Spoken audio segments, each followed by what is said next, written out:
Гепатит кандай жолдор менен жугат, билесизби? Кан аркылуу жугуучу гепатит оорусу бул кан аркылуу жугат. Өзү эле айтып турат, кайсыл жерде адамдын каны менен иш болсо, контакт болсо, ошол жерден жугат. Буга мисалы үчүн операция кирет, стоматология кирет, тишин тазалатканда, парикмахерский, азыр эми косметический операциялар чыгып атат, татуаж, пирсинг, маникюр, ушуларда анан кийин кээде половой дагы жугат, беззащитный боло турган болсо.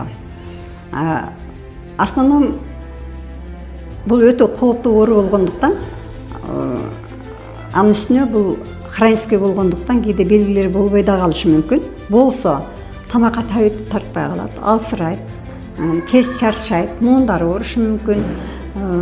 Тамакка тартпайт дагы кээде кускусу келет, температурасы көтөрүлүшү мүмкүн.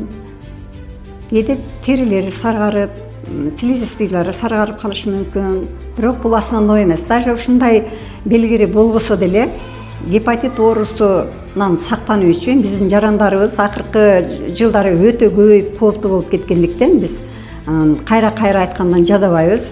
Сөзсүз үй бүлөлүк дарыгерлерге келгенде анализден өтүп коюшун суранабыз.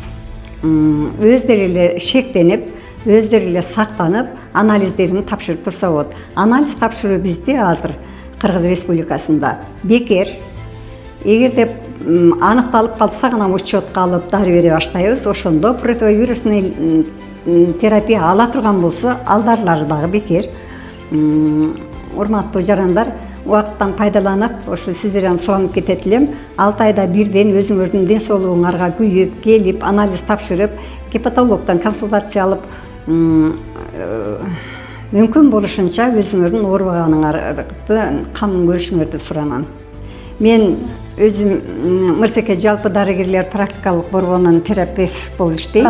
Гепатолог боюнча жооптуу врачмын.